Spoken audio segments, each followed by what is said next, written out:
Can you hear me? Good morning again. Hi, I'm hearing you loud and clear. Thank And you. I am hearing you loud and clear as well. Thank you so much for joining us again. Now we Certainly, were it's having always a pleasure. Now we were having the conversation about the regional benefits of this Agri Investment Forum. Now, apart from food security, what else can we look forward to as a region? Well, food security is a very important priority of the Caribbean community at this time. And so I don't want us to skip over that at all. And that really is the underpinning of these two, because this is the second in a series of agri-investment forum and expo type events that are being hosted within CARICOM. There are some additional benefits. The bringing together of heads and key ministers and delegations on a regular basis to focus on a common thematic area has also been of assistance to us in moving forward with regional integration, with the further evolution of a single market and the economy. We use these opportunities as well to discuss additional areas. There is the prospect of a discussion on Haiti among heads, even at this particular gathering. So the message is that the core focus is on food security, which is a major priority for a region and has to be. But there are some additional benefits in the gathering of heads and the delegations for this type of event, not to mention the networking and other opportunities that are provided when stakeholders, members of the private sector, investors, farmers, businessmen, are brought together at this type of major regional event. So the benefits are many, even beyond food security. Right. And I know you would have mentioned, heads of government and regional leaders who would be, coming and sharing their experiences for the agri-investment that we're having this weekend. Can you tell us who are some of those leaders or CARICOM officials who will be visiting, and what sort of experiences can they share with us here locally? Well, we have a very good response and turnout to this particular forum. The Trinidad and Tobago component of this exercise. So I can confirm that the Prime Minister of Barbados will be here, the Prime Minister of Grenada, the President of Guyana, the President of Haiti, the Premier of Montserrat, the Prime Minister of St. Lucia, the Prime Minister of St. Vincent and the Grenadines, the President of Suriname, the Premier of the British Virgin Islands. So we have a very strong list of attendants, and this is just at the level of heads. A number of other states, such as Jamaica and other neighboring states, are certainly sending strong delegations led by the likes of ministers of agriculture and involving other senior government officials. So this will be a strong forum with respect to what each state brings to the table. Well, it varies. We all have within CARICOM our own particular experience and legacy with respect to agriculture. What has emerged in the region for a number of reasons is particular niche areas for member states. We are all familiar with Jamaica and their history with spices. There are some of the Leeward Islands and the OACS states that have developed a strong profile with respect to bananas. We, of course, have Belize, Suriname, and Guyana with large areas of arable land. Guyana in particular with large fresh water courses, enormous rivers that are now being used for aquaculture and particular types of fish farming. So there's a lot of variety within CARICOM and a lot of potential. There are some states that have more mountainous terrain, and then there are others with basically flat lands, paddy-like lands, where rice small ruminants. So there's a lot of variety, and the bringing together analysis has been done, and it has been recognized that within CARICOM, we have so many of the elements that would allow for us to have greater autonomy. And this is seen, with respect to food, this is seen as critical because of the types of shocks we have experienced over the last few years. COVID-19 has hit the global supply chains very, very hard, and this has affected our ability to feed ourselves. You add to that the impact of the war on Ukraine, and again, with respect to us being able to put food on the table within CARICOM, that has been challenged due to the impact of the invasion of Ukraine. Of course. So there's so many good reasons for us to take these steps now, and fortunately, the political will is there at the level of CARICOM for these steps to be taken. Of course. Now, Dr. Browne, while the conversations continue, I mean, I think we should admit it's a very ambitious target to reduce the region's food import bill by 25% by 2025. And so we have identified countries that have arable land, of course, Guyana being one. But how is it going to work in practical terms? I mean, who is going to be supplying the crops? How will shipment work? Has the conversations led to that already? Yes. All of those elements have been examined. There's a regional action plan, which I must commend the president of Guyana in particular, who has, under the quasi-cabinet of CARICOM, who has the lead on agriculture and food security.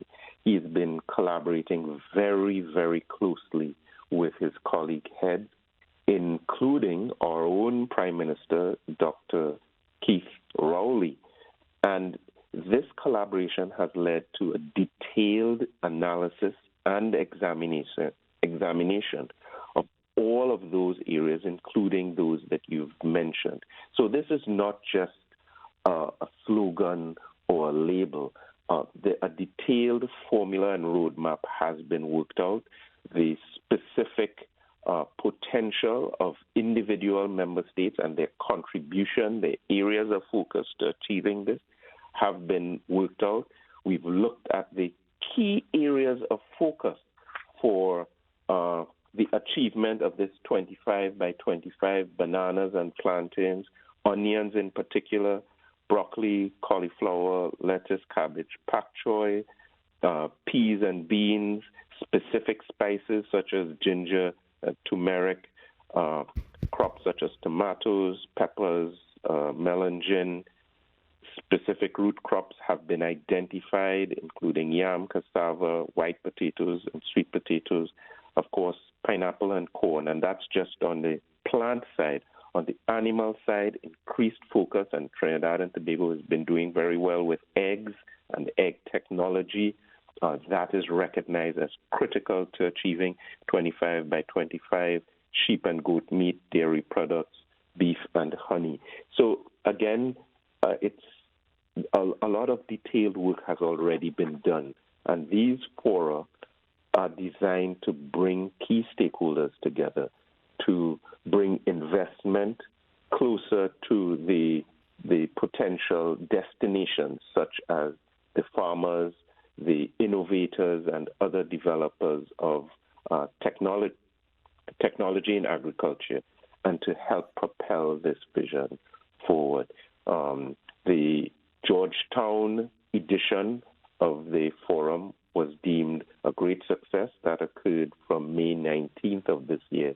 And now from August 20th, August 19th actually will be the launch here in Trinidad and Tobago. We will have our own edition of this regional forum designed to take another major step forward in the achievement of this regional target. Of course. Now, while you mentioned the opportunities, I'm also concerned about some of the challenges, because I know that forum that you would have mentioned that took place in May, there were some challenges or some concerns that were raised. For example, those non-tariff barriers, you know, some countries not honoring the Treaty of Chaguaramas. And so how do you plan to, or how does the ministry rather, plan to work around those challenges to ensure that we achieve that 25 by 25? Well, our approach is not to work around the challenges, but to address them as frontally as possible. So on the issue of non-tariff barriers, we've been doing considerable work. This is a matter that has attracted the attention of the Cabinet of Trinidad and Tobago, and Trinidad and Tobago is doing its part.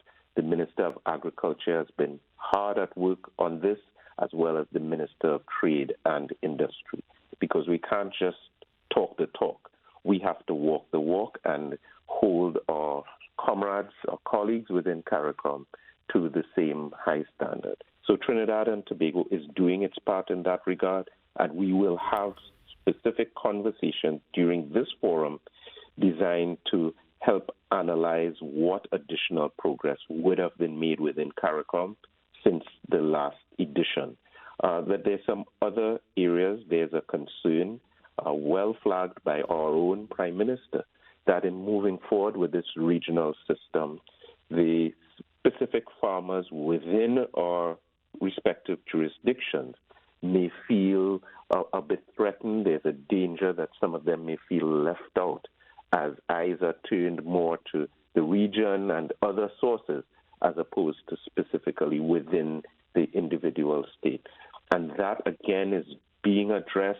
It is recognized that existing small, medium, and even large farmers have to be integrated, have to be part of this process. And specific attention has been paid to involving them in this forum that is being launched on Friday, as well as to integrating them within this regional action plan. We cannot move forward without using the existing potential and utilizing those within the sector that have demonstrated the ability to generate food in the past. So all of those are potential challenges, but we recognize opportunities even within those challenges and are seeking to confront them head on. Right. And I know that the Prime Minister would have mentioned that a committee would be established to further conversations. Do you have an update in terms of what those conversations would have been and how far along the conversation has reached? Yes, well, I'm not certain which committee you'd be referring to. What we did agree in Guyana, now this is Trinidad and Tobago and Guyana specifically, right, is to develop a mechanism for ongoing collaboration and discussion on food security between our two countries, but going well beyond that. And the work in that regard has commenced and is ongoing. So that includes additional issues such as transportation, such as tourism, such as youth development, and a whole range of additional programming that is seen as critical between these two major players within the Caribbean community, Trinidad and Tobago and Guyana. And again, those mechanisms provide an opportunity for resolution or prevention of disputes and conflicts. And we really see these committees and other tools as very important within the wider framework of regional integration. So again, Trinidad and Tobago takes these mechanisms very seriously and has been playing and will continue to play our part in ensuring their success. Of course. And finally, Dr. Browne, I know that the president of Guyana, Dr. Irfan Ali, is expected in today. Can you share exactly, what we have on the agenda for his visit? Yes. Well, Prime Minister Rowley was very well treated with great honor when he paid an official visit to Guyana in May. And I must tell you that we are planning a very high-level program as President Irfan Ali and the First Lady of Guyana pay a state visit to Trinidad and Tobago. That begins today. And so there will be an official welcome at the airport for the president and his delegation. There will be a state dinner hosted by the President of the Republic of Trinidad and Tobago that takes place this evening. And then we proceed to bilateral meetings tomorrow morning. The president also lays a wreath at the cenotaph. We have bilateral meetings between Trinidad and Tobago and Guyana. There will be a media conference. There will then be a tour of the Point Lisas industrial estate with particular focus on energy corporations in that part of Trinidad and Tobago. The president of Guyana, the president of Suriname, and a few other heads will be participating in that particular tour led by Prime Minister Rowley. And then we go into the Agri Investment Forum and Expo, where our own Minister of Agriculture takes center stage, Prime Minister Rowley takes center stage, and Trinidad and Tobago really does its part in this chapter of the ongoing journey toward greater food security for the Caribbean community. Well, Dr. Browne, it's always a pleasure to have you here. Thank you so much for joining us and just sharing what we can look forward to over the next few days as the Agri Investment Forum and Expo kicks off this Friday. Thank you so much for joining us again. Thank you. Have a blessed day. You too, Dr. Browne. And that was the Minister of Foreign and CARICOM Affairs, Dr. Amery Browne, sharing what we can look forward to at the Agri Investment Forum and Expo 2 that's happening this Friday. Here on the Now Morning Show, we have so much more coming up. Stay with us.